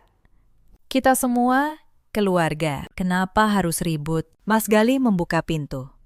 Di ambang berdiri Mas Reza. Di belakangnya Bu Hartini yang pucat dan Mbak Yuni yang kebingungan. Ibu sedang emosi. Yuni bahkan sudah minta maaf, kata Mas Reza. Iya. Maaf ya, ibu sudah tua. Jangan dimasukkan ke hati, kata Yuni enggan. Bu Hartini membuang muka, seolah tidak bersalah. Mas Galih tiba-tiba tertawa dingin. Mas Reza, andai ibu menampar Yuni di depan semua kerabat, apa kamu akan bilang, ibu sudah tua, jangan dimasukkan ke hati? Tidak. Karena saat kamu mencintai seseorang, kamu tidak akan membiarkan mereka dipermalukan. Tamparan ini bukan kecelakaan. Ini puncak dari 3 tahun penghinaan. Dia menatap para kerabat. Kalian semua saksinya. Mulai hari ini, Anissa dan saya hidup terpisah. Saya akan transfer uang belanja tepat waktu. Tapi hanya itu. Beraninya kamu. Bu Hartini mencoba maju. Ditahan Mas Reza. Bu, apa keributannya? Belum cukup besar. Mas Reza jarang meninggikan suara pada ibunya. Saya berdiri menatap kerumunan itu. Selama 3 tahun saya mencoba menyenangkan mereka. Dan imbalannya dipermalukan di depan umum. Dan hari ini, saat saya berhenti tunduk, dunia mulai berubah. Setengah jam kemudian, kami mengemasi 2 koper dan keluar. Bu Hartini duduk menangis terseduh. Yuni berpura-pura menghiburnya. Kami pergi, kata Mas Galih. Kuncinya kutinggalkan di atas meja. Galih. Bu Hartini berdiri. Kalau kamu pergi hari ini, kamu mungkin tidak akan pernah kembali. Ibu, rumah bukan sekadar dinding. Rumah adalah tempat ada cinta dan rasa hormat. Ketika ibu belajar menghormati istri saya akan membawanya berkunjung. Kami pergi tanpa menoleh. Ketika pintu lift tertutup, saya menangis di dada Mas Galih. Bukan karena sakit hati, tapi karena lega. Kita mau kemana? Pulang ke rumah kita sendiri. Rumah yang hanya milik kita berdua. Apartemen itu tidak besar. 2 kamar bergaya minimalis. Terasa dingin tanpa kehangatan. Besok kita buat lebih hangat, kata Mas Galih, menyalakan lampu. Telepon Mas Galih berdering. Ibu di layar. Dia menolaknya. Besok aku ganti nomor. Kamu juga sebaiknya tidak pakai nomor lama. Aku tahu watak ibuku. Beliau akan pakai segala cara untuk membuat kita kembali. Malam itu, di tempat tidur, saya berbisik. Mas, minggu lalu aku ke dokter. Ada masalah dengan saluran tuba. Kemungkinan hamil alami rendah. Mas Galih berbalik menatap saya. Jadi, itu yang dimaksud ibuku dengan mandul. Saya mengangguk. Air mata mengalir tanpa suara. Bodoh. Dia memeluk saya. Anak itu takdir. Aku mencintaimu. Bukan kemampuanmu punya anak. Mulai hari ini, kita hidup untuk diri kita sendiri, bukan untuk ekspektasi orang lain. Keesokan paginya, saya bangun dengan suara desis telur di wajan dan pemandangan punggung suami saya yang memakai celemek. Untuk pertama kalinya dalam 3 tahun. Bukan kritik ibu mertua yang membangunkan saya. Saat kami sarapan, bel pintu berbunyi. Mas Galih mengintip. Wajahnya berubah. Mas Reza. Dia masuk dengan sekantong sarapan dan senyum lebar. Ibu mengirim makanan. Beliau bangun pagi-pagi, khusus membuat sup iga kesukaanmu. Galih. Saya tersenyum dingin. Hukuman dulu, baru hadiah. Gaya klasik ibu mertua, Mas Reza. Kalau mau membujuk kami kembali, kamu boleh pergi, kata Mas Galih. Kenapa harus begini? Ibu sudah tua, Apa begitu sulit untuk lebih pengertian? Lalu, apa ibu pernah pengertian pada Anissa? Balas Mas Galih, tamparan kemarin di depan semua kerabat. Kalau ibu memukul Yuni, apa kamu masih bisa bilang begitu? Mas Reza tidak bisa menjawab. Aku tahu kamu takut ibu pindah ke rumahmu. Jangan khawatir. Aku bayar bagianku. Tapi beliau tidak akan tinggal bersama kami. Ini kata terakhir. Setidaknya bujuk dia. Ibu bilang kalau kalian kembali dan minta maaf, dia akan melupakan segalanya. Untuk apa saya minta maaf? Mas Reza. Saya bangkit, menatapnya. Saya yang ditampar. Selama 3 tahun saya bekerja seperti pelayan. Dan imbalannya, tamparan di depan umum. Saya tidak akan minta maaf, karena saya tidak bersalah. Kalau ada yang harus minta maaf, itu ibu. Anissa, bagaimana kamu bisa berubah? Saya berubah karena saya sadar rasa hormat tidak didapat dengan kesabaran. Mas Reza menghela napas dan pergi. Di pintu, dia berbalik. Kalian akan terus bermusuhan begini. Itu lebih baik daripada membiarkan istriku dihina, jawab Mas Galih. Hari itu kami mengganti nomor telepon dan membuat apartemen kami hangat. Mas Galih membeli seikat bunga matahari. Bunga matahari selalu menghadap matahari, dan kita juga harus begitu. Malamnya, Mas Galih membuka laptopnya. Sebenarnya, sejak tahun lalu aku menyiapkan usaha rintisan bersama beberapa teman. Kalau aku mengundurkan diri dari perusahaan keluarga dan fokus pada usaha sendiri, apa kamu mendukung? Iya, jawab saya tanpa ragu. Apapun keputusanmu. Aku ingin membuktikan, bahkan tanpa keluarga, aku bisa memberimu kehidupan yang baik. Tapi pertama, aku ingin mencari pekerjaan. Aku ingin membuktikan pada diriku sendiri bahwa Anissa Rahmawati bukan hanya seorang menantu. Mas Galih menatap saya, matanya bersinar. Ternyata istriku orang yang sama sekali berbeda. Tamparan itu membangunkanku dan membangunkan kesabaranku yang menipu diri selama 3 tahun. Saya tahu, badai di keluarga Wijaya baru saja dimulai. Bu Hartini tidak akan menyerah begitu saja. Senin pagi, saya membuat kopi. Apartemen ini kecil, tapi ada kebebasan di dalamnya. Tidak perlu bangun sebelum fajar. Tidak perlu mendengar kritik soal masakan. Pagi ini aku ke kantor menyerahkan surat pengunduran diri. Kata Mas Galih, kamu sendirian tidak apa-apa. Jangan khawatir. Hari ini aku juga mulai mengirim lamaran. Setelah dia pergi, saya membuka laptop lama dan masuk ke situs pencarian kerja. Jeda 3 tahun adalah kerugian besar. Saat saya memikirkan cara menjelaskannya, telepon berdering. Nomor baru. Anissa, akhirnya kamu menjawab. Suara Diandra, sahabat saya dari kampus. Panik dan marah. Aku dengar semuanya. Memek sihir Wijaya itu menamparmu di depan semua orang. Di mana kalian sekarang? Kami di apartemen Galih. Semua baik-baik saja. Bagaimana kamu tahu? Drama keluargamu menyebar kemana-mana. Kakak iparmu, Yuni, memposting status sindiran di media sosial tentang menantu yang tidak tahu menghormati orang tua sampai harus didik. Hati saya mencelos. Yuni, tentu saja. Aku butuh bantuanmu, kata saya. Aku sedang cari kerja, tapi ada jeda 3 tahun. Bisakah kamu merekomendasikan aku? Diandra, direktur seni di agensi terkenal. Tentu, kami sedang mencari desainer seni. Soal jeda, katakan saja kamu merawat keluarga. Itu bukan kebohongan. Saat saya membereskan apartemen, bel pintu berbunyi. Melalui lubang intip, saya melihat Bu Hartini, lelah.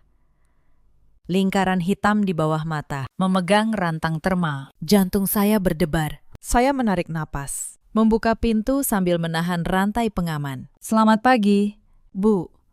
Bu Hartini tidak menyangka ketenangan ini. Anissa, sayang, Ibu buatkan sup ayam kesukaanmu. Kesukaan saya. Selama 3 tahun, beliau tidak pernah ingat apa yang saya suka. Yuni yang menyukai sup ayam. Terima kasih. Tapi kami sudah sarapan. Saya tidak mengambil rantang itu. Ada perlu apa, Bu? Ibu salah kemarin. Seharusnya ibu tidak mengangkat tangan. Pulanglah. Ibu janji akan bersikap baik. Janji. Saya sudah mendengarnya berkali-kali selama 3 tahun. Bu, kalau ibu benar-benar mengakui kesalahan, Katakan langsung pada Gali. Dan soal kembali, kami tidak berencana untuk saat ini. Suara Bu Hartini bergetar. Apa kamu tidak punya hati? Ibu sudah setua ini. Kamu juga perempuan. Suatu hari, kamu juga akan jadi ibu mertua. Lagi-lagi pemerasan emosional. Bu, selama 3 tahun, saya mengerti semua kritik ibu. Tapi apa ibu pernah mengerti saya? Tamparan itu membunuh perasaan terakhir saya. Kalau ibu ingin memperbaiki keadaan, mulailah dengan belajar menghormati saya. Saya membuka pintu sepenuhnya. Pergilah. Dan bawa sup itu untuk menantu sulung. Dia sangat menyukainya. Wajah Bu Hartini pucat. Beliau tidak menyangka saya mengungkap tipu muslihatnya langsung. Beliau pergi dengan bingung. Saya menutup pintu, bersandar padanya. Jantung berdebar. Telepon berbunyi. Pesan dari Diandra. Riwayat hidupmu sudah diserahkan ke HRD. Besok jam 10 wawancara. Semoga berhasil. Sore harinya, telepon berdering. Tante Ratih. Kakak Bu Hartini. Anissa sayang. Tante dengar kamu dan Gali pisah rumah. Ibu mertuamu memang pemarah, tapi dia sudah tua. Apa begitu sulit untuk mengalah? Tante. Kalau tante menelpon untuk menceramahi saya, maaf. Saya sibuk. Anak kurang ajar. Gali memang membelamu sekarang. Tapi laki-laki itu, rasa baru akan berlalu. Dan dia akan ingat ibunya. Lalu kamu kehilangan dia. Kita lihat saja nanti. Tante, dan menyebarkan fitnah itu kejahatan. Kalau tante terus mengatakan, saya berperilaku tidak pantas. Saya berhak menempuh jalur hukum. Saya menutup telepon dan memblokir nomornya. Panggilan berdatangan dari tante dan om lain. Intinya sama, saya harus bijaksana.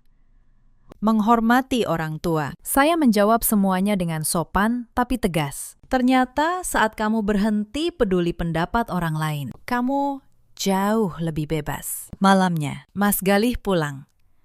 Kudengar kamu menangkis serangan 1 batalion hari ini. Mas Reza menelpon. Katanya kamu membuat mereka tidak bisa berkata-kata. Dan ibu mengamuk di rumah. Dia tersenyum. Surat pengunduran diriku diterima. Dan proyek kami dapat putaran investasi kedua. Layar ponsel saya menyala. Pesan dari Yuni, nomor baru.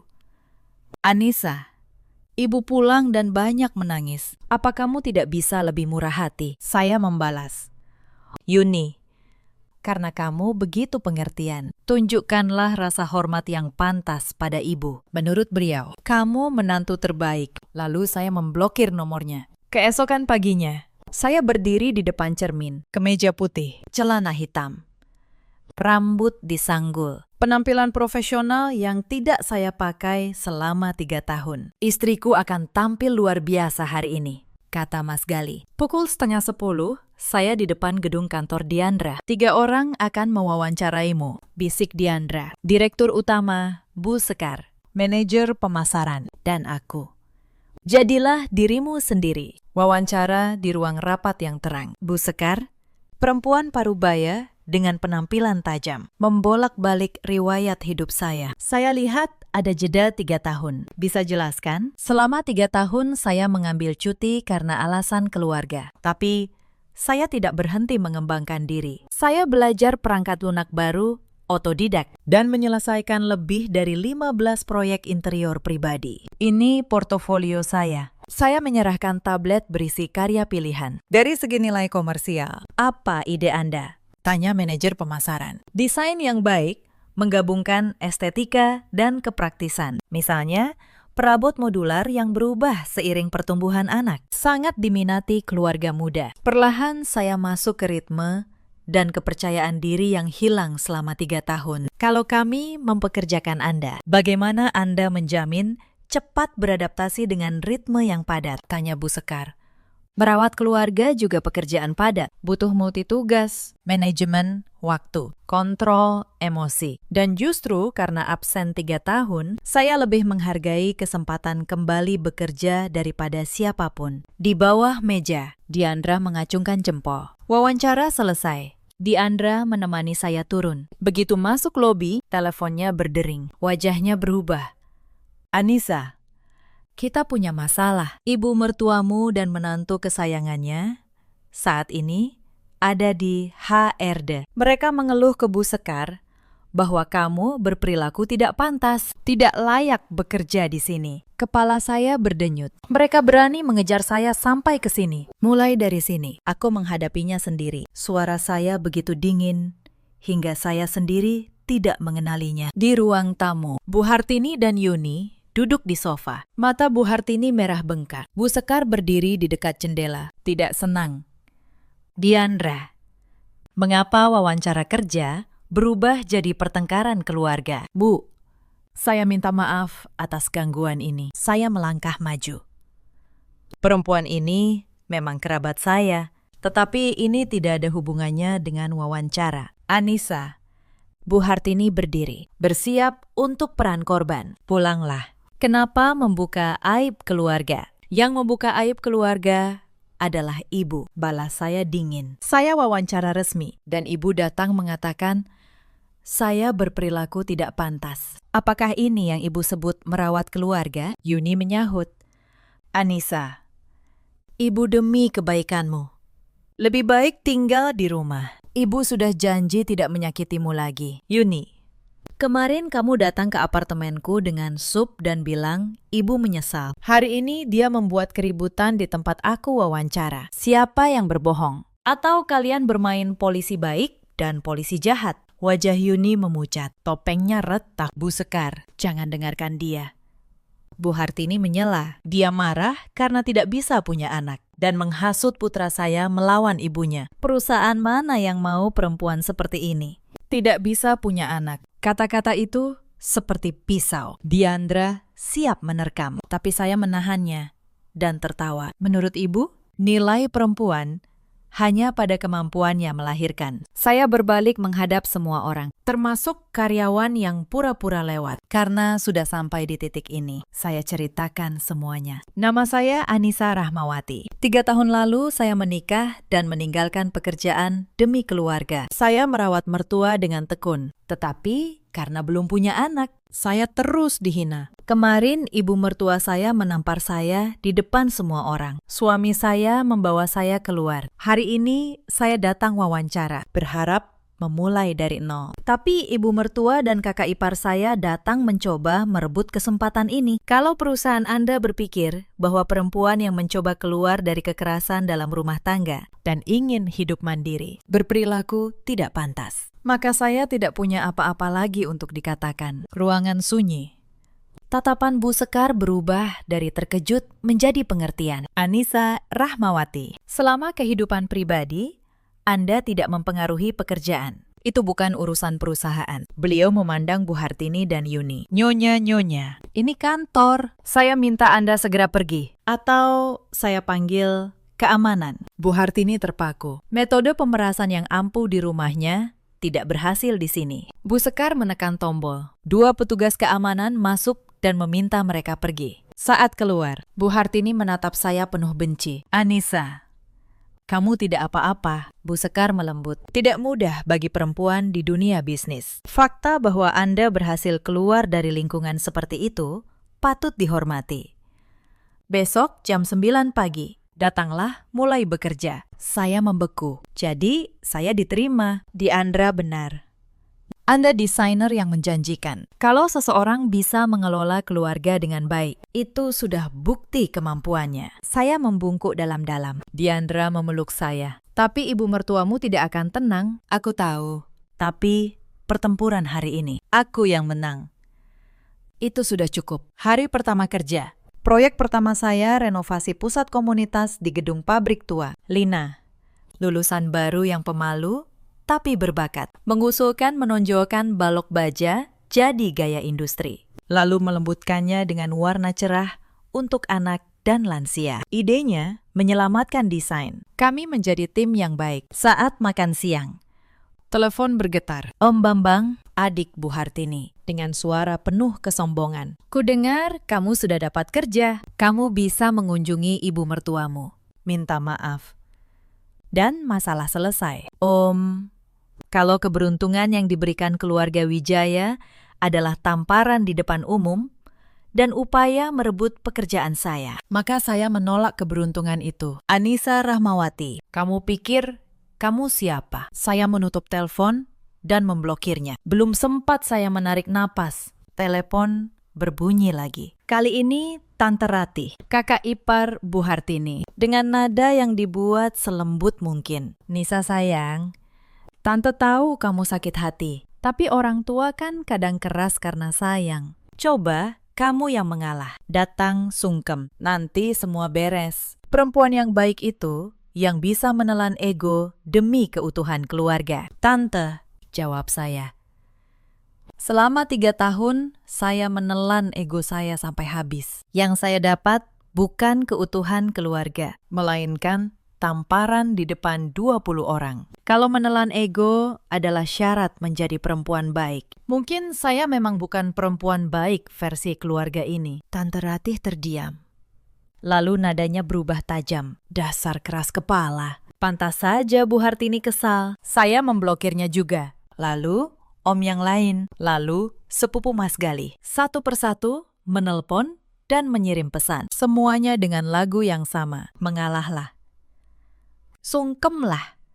Jangan mempermalukan keluarga. Tidak ada satupun yang bertanya bagaimana keadaan pipi saya setelah ditampar. Saya memblokir mereka semua. Satu demi satu. Sampai daftar kontak saya terasa jauh lebih ringan. Yang paling menyakitkan justru datang dari media sosial. Mbak Yuni memperbarui statusnya hampir setiap hari. Tidak pernah menyebut nama saya. Tapi semua orang tahu siapa yang dimaksud. Ada menantu yang merasa dapat pekerjaan, lalu lupa diri. Kasihan ibu mertua yang dihianati menantu sendiri. Zaman sekarang, kesabaran orang tua dibalas tuntutan. Komentar-komentar dari kerabat berdatangan di bawahnya. Menghakimi saya tanpa pernah mendengar sisi cerita saya. Selama beberapa malam, saya membaca semua itu dengan dada sesak. Lalu saya berhenti. Saya menutup aplikasi itu dan menonaktifkan notifikasi. Saya berkata pada diri saya sendiri satu hal sederhana. Orang yang tidak pernah ada di dapur pukul 4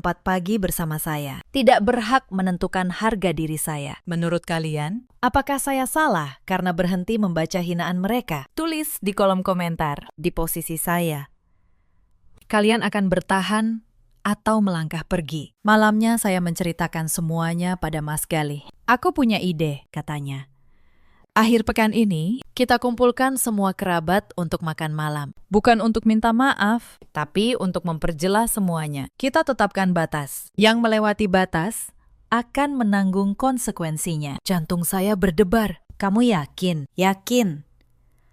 Kita perjelas sekali untuk selamanya. Sabtu malam, saya berdiri di depan cermin. Gaun hitam sederhana, anting mutiara kecil di telinga. Gugup.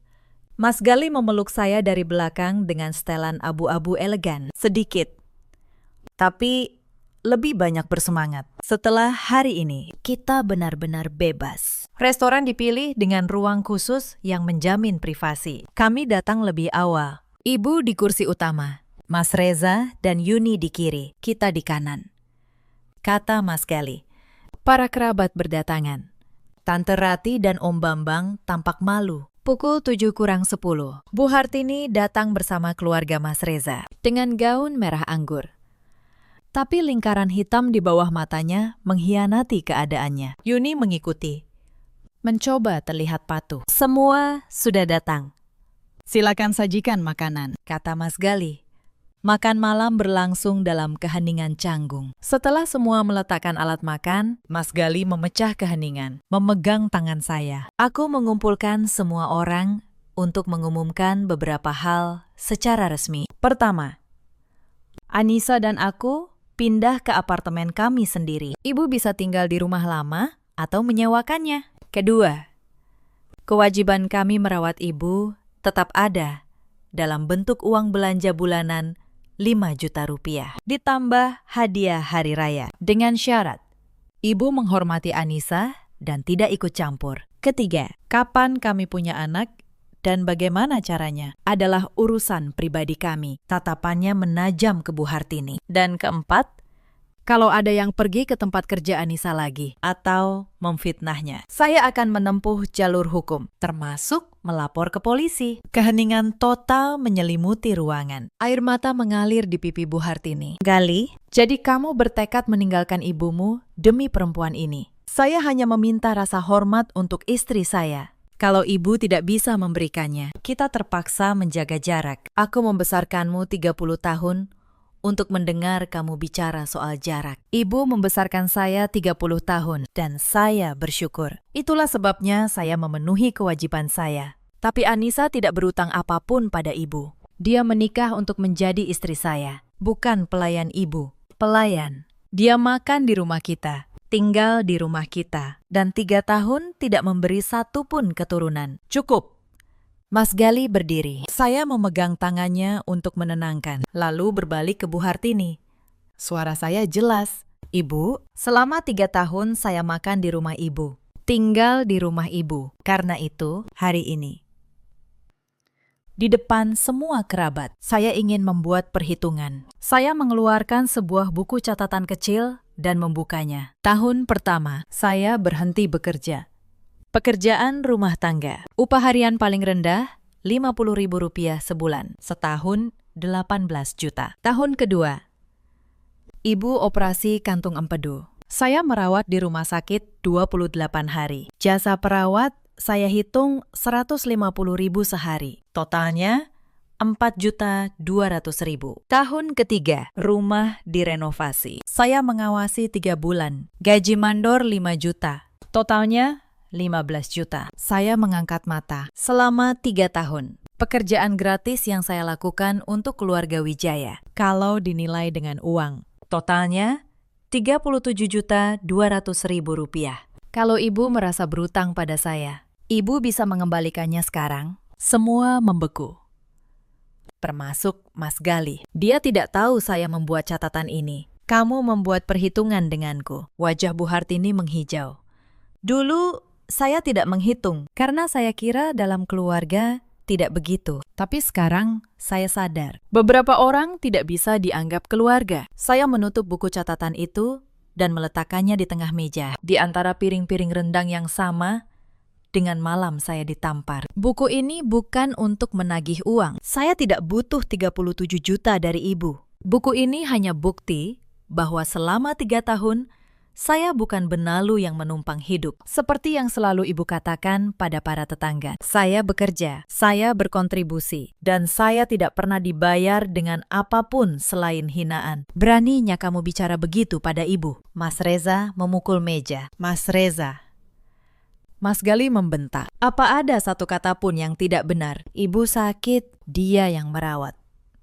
Rumah direnovasi, dia yang mengawasi.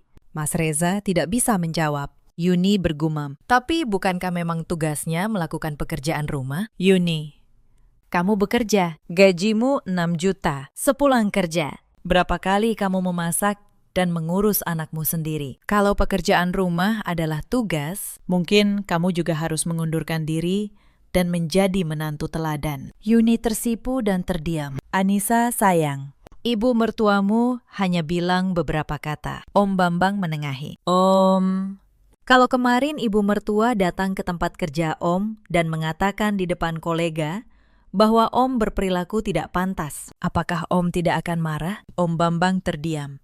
Bu Hartini tiba-tiba menangis sejadi-jadinya. Aku membesarkan anak yang tidak tahu berterima kasih. Seandainya saja aku mati. Lagi-lagi, trik yang sama. Dulu saat beliau menangis, saya akan luluh. Tapi hari ini Mas Gali hanya menatap dingin. Ibu, kalau ibu benar-benar ingin mati, ibu tidak akan duduk di sini. Ibu hanya ingin semua orang berpikir saya tidak tahu berterima kasih. Dan Anissa jahat. Tangisan berhenti. Bu Hartini mengangkat kepala. Matanya penuh kebencian. Kartu terakhirnya pun tidak berhasil. Kami sudah katakan semuanya. Mas Gali mengangkat gelas. Mulai hari ini, kita menjalani hidup masing-masing. Ini gelas terakhir. Makan malam selesai. Kami berjalan ke pintu keluar. Di pintu, saya berbalik. Bu Hartini duduk tak berdaya dengan tatapan kosong. Yuni berpura-pura menghiburnya. Tatapan itu seperti perpisahan. Dengan Anissa yang sabar. Dengan pernikahan yang menghinakan, menyesal. Tanya Mas Galih di luar. Tidak. Hanya lega.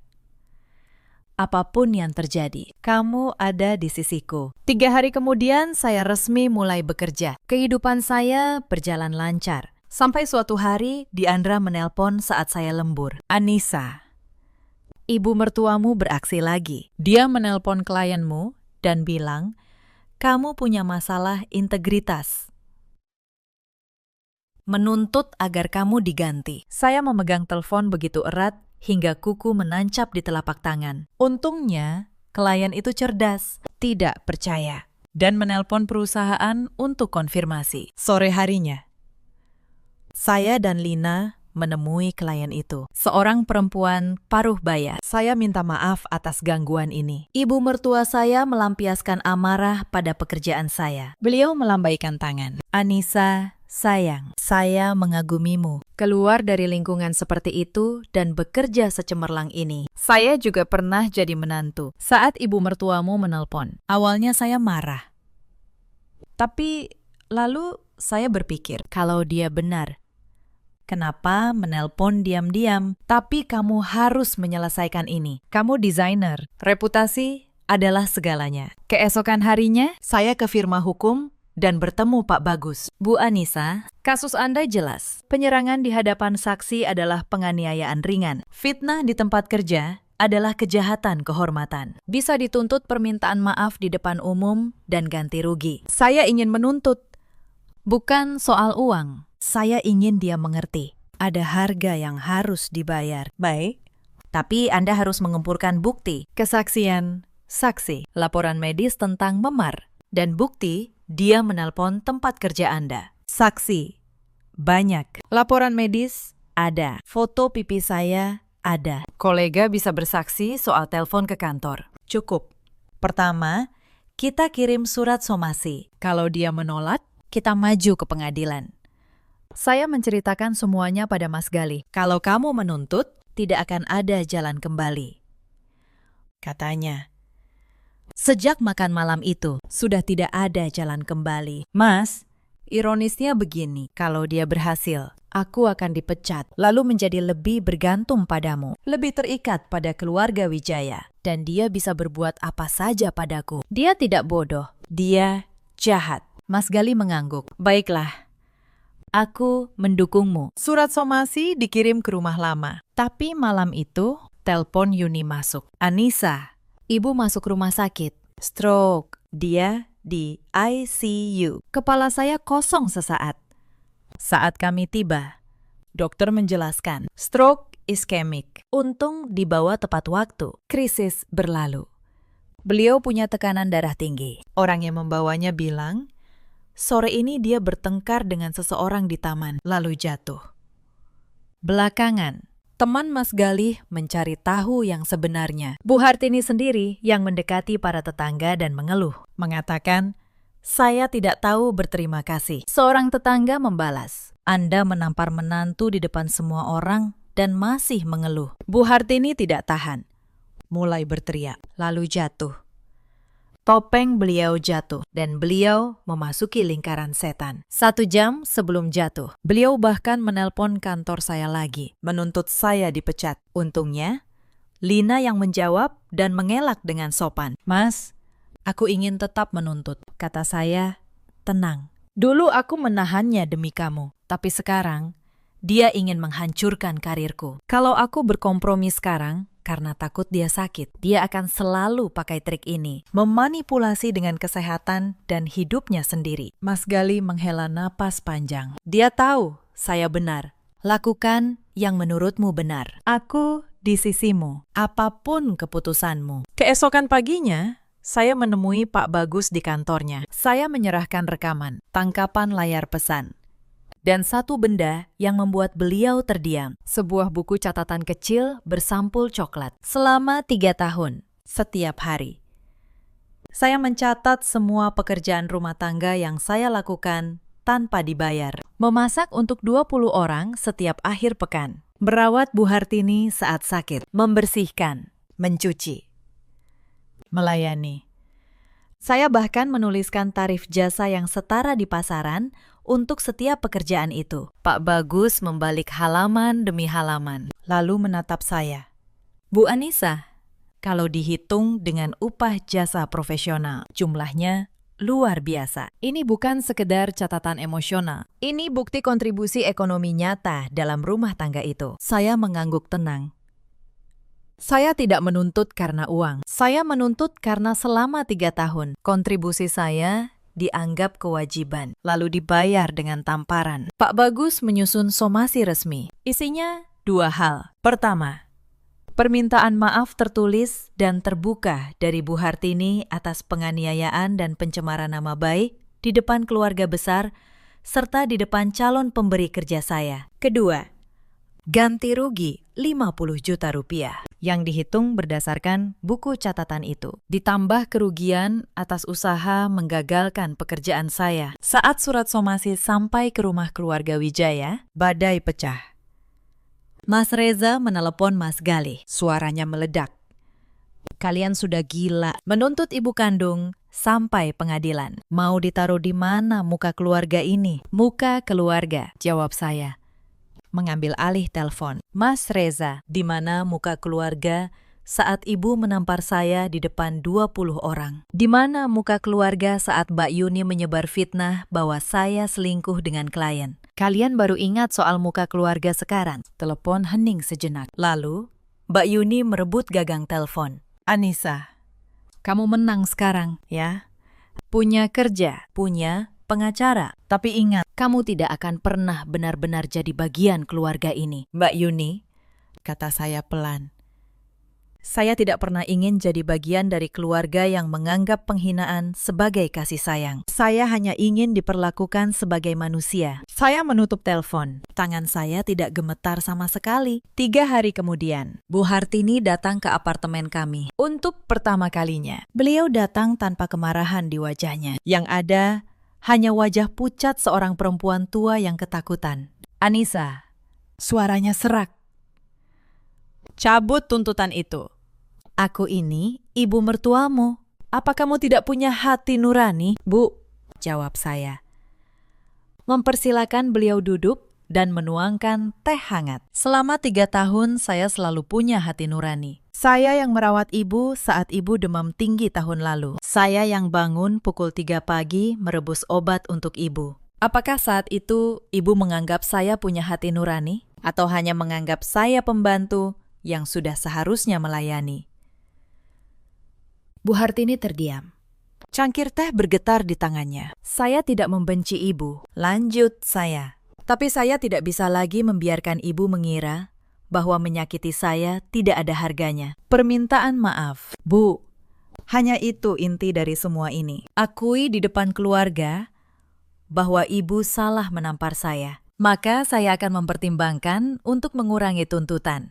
Aku tidak akan pernah minta maaf pada menantu. Amarah lama itu meletup lagi. Beliau bangkit, wajahnya merah padam. Lebih baik mati daripada menundukkan kepala pada perempuan sepertimu. Beliau membanting pintu dan pergi. Malam itu, telepon berdering. Mas Galih mengangkatnya, lalu wajahnya berubah. Bu Hartini terkena stroke untuk kedua kalinya, di tengah amarahnya, dalam perjalanan pulang.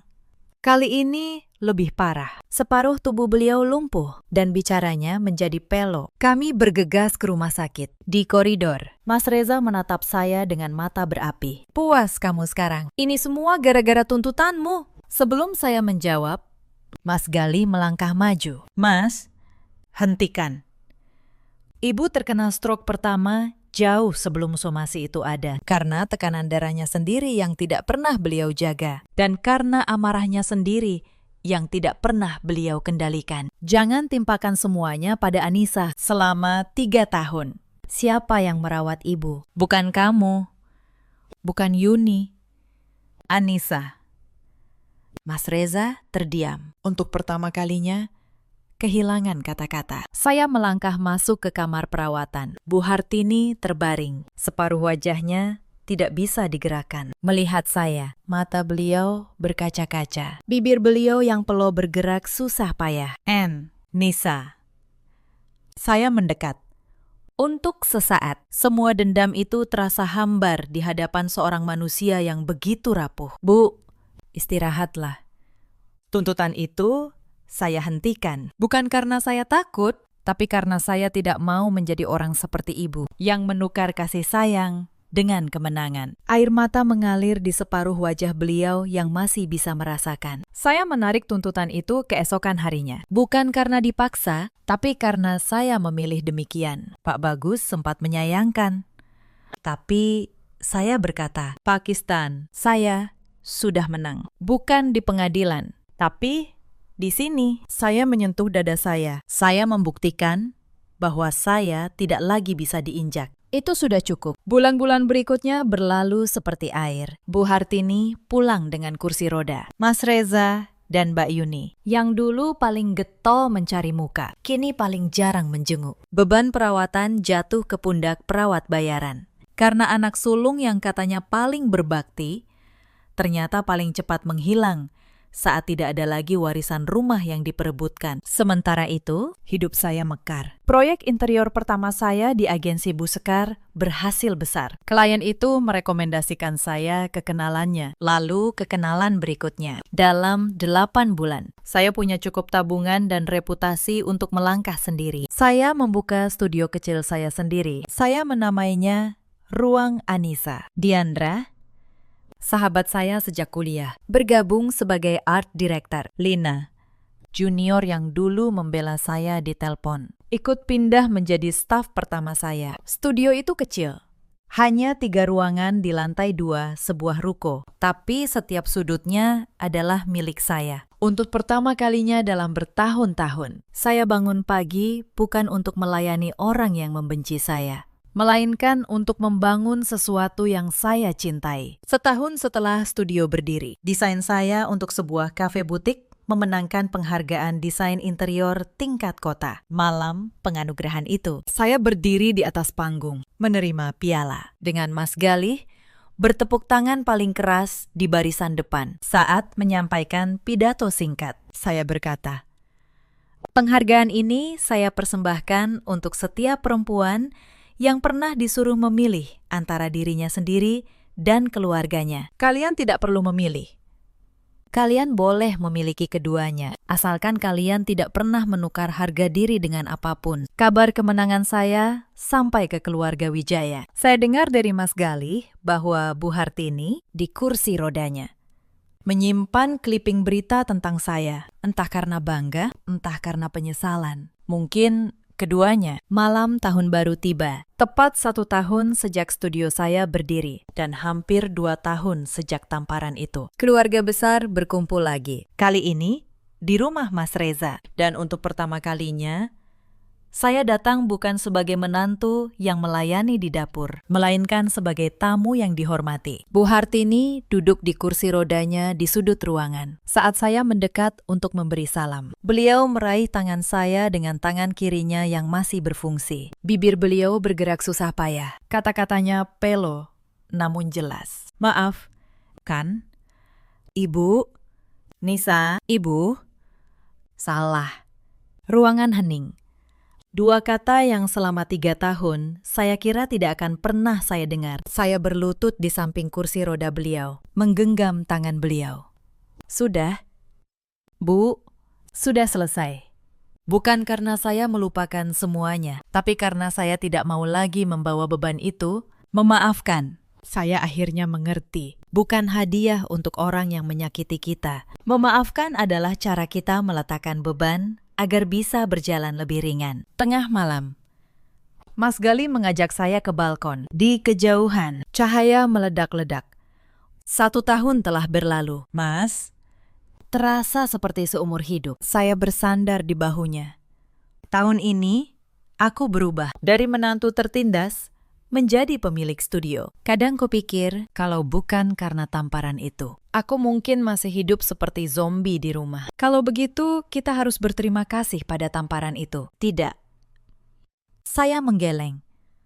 "Kita harus berterima kasih pada diriku sendiri karena menemukan kekuatan untuk bangkit dan berterima kasih padamu karena berdiri di sisiku. Kembang api terus menerangi langit. Saya teringat diri saya 2 tahun lalu. Anissa yang menangis setelah ditampar. Semua keluhan, semua air mata, semua perjuangan telah berubah menjadi ketenangan dan kekuatan hari ini. Cerita ini mengajarkan satu hal. Jangan pernah menukar harga dirimu demi sebuah pengakuan yang tidak akan pernah datang. Dan jangan pernah mengira bahwa kesabaran tanpa batas akan membuatmu dicintai. Kadang, kesabaran hanya membuat orang lebih berani menyakitimu. Di luar sana, ada banyak perempuan yang seperti saya dulu, yang meninggalkan mimpi mereka demi keluarga, lalu perlahan kehilangan diri sendiri, yang mengira bahwa kalau mereka cukup baik, suatu hari